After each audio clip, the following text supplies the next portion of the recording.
Toy Family Sale! My Secret Bully. Story by Trudy Ludwig. Illustrated by Abigail Marble. Katie is my secret bully. A lot of people would be surprised to know this because they think she's my friend. And she does act like my friend, sometimes. But lately, I'm not so sure. Katie and I have known each other since kindergarten. We've spent a lot of time together because we like doing the same kind of things. Making perfumes with flowers picked from my yard, playing soccer in the rain, sharing secrets, and spying on our bossy know-it-all brothers. I love being around Katie when she's nice to me, but there are times when she's not. She can be just plain mean, and I don't know why.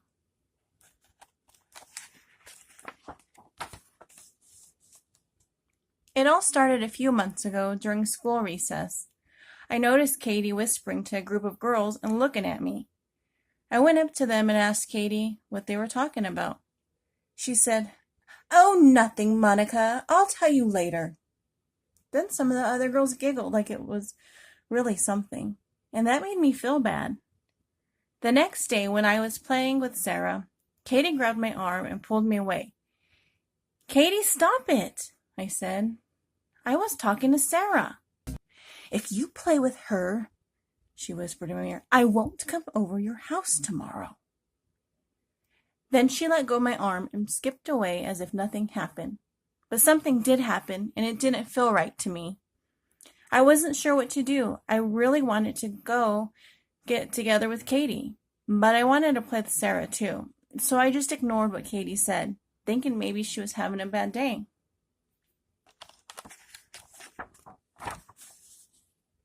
A few days later, I saw Katie playing wall ball with Sarah.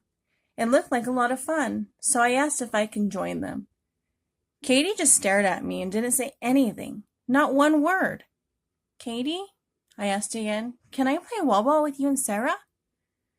"We're in the middle of a special game right now, maybe later." I looked at Sarah, hoping she would change Katie's mind, but she didn't say anything. Sarah just stared at her shoes and pretended I wasn't there. So I walked away, feeling a tight knot growing in my belly.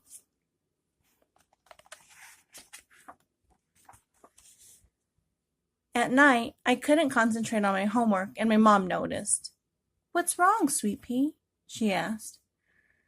"I'm having trouble with Katie," I said. "She seems to be really mad at me, and I don't know why." "You've been friends for a long time, Monica. I'm sure you'll work it out," she said. I guess, but I really wasn't so sure.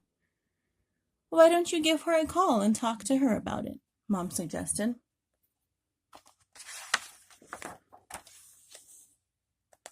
So I did, but when I asked her if she was mad at me for some reason, Katie said, "No, I'm not mad at you. You're just so sensitive about stuff."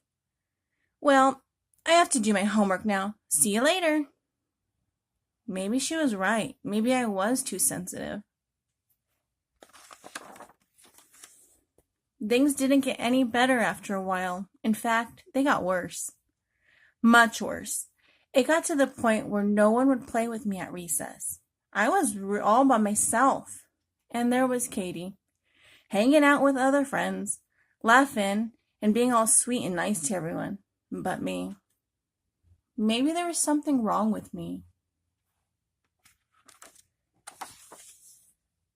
Last month, for the third day in a row, I told my mom that I had a bad stomachache and didn't feel good enough to go to school. "You've been complaining of stomachaches a lot lately," she said. "Is something going on at school that's giving you this upset stomachache, Monica?" When I saw the look of love and worry in my mom's eyes, I knew I couldn't keep my secret bully a secret any longer. At first, I just started to cry and couldn't stop. Mom hugged me a lot and waited patiently for me to talk. And I did. I told her how hard it was to be friends with Katie. She's nice to me when we were playing alone, but really mean to me when we weren't around other people. I even think she's been saying bad things about me to my friends so they wouldn't like me. I explained. I told my mom everything, and she listened to what I had to say. I mean, she really listened to me.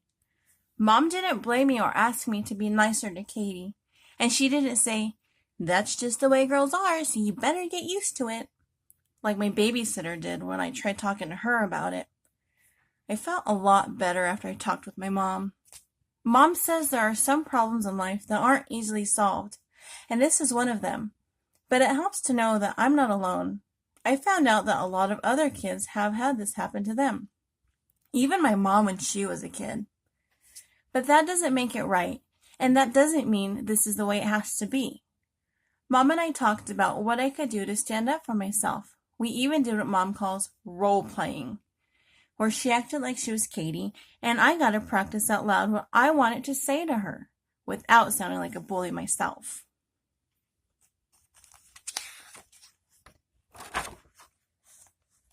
So the next day, I was ready. I walked right up to Katie during morning recess, waiting for her to do her worst. She looked at me and started whispering to her circle of friends.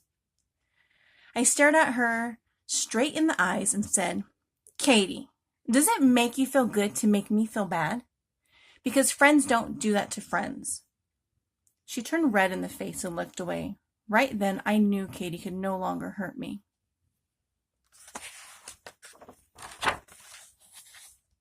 I don't see Katie anymore. I feel sad about that. But now I know that real friends don't treat others the way that she was treating me.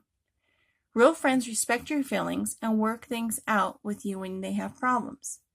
Real friends like you just the way you are. Will I ever be friends with Katie again? I don't think so. I just want to be around people who really like me. I'm feeling much better about myself these days. I've made new friends at my school and on my gymnastics team. And I don't get stomach aches like I did before. Having a secret bully was eating up in my insides. But now that my secret's out, I don't feel bad anymore. It's nice to know that whatever I do, I'm going to be just fine.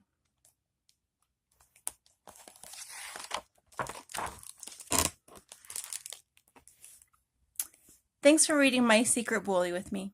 See you next time.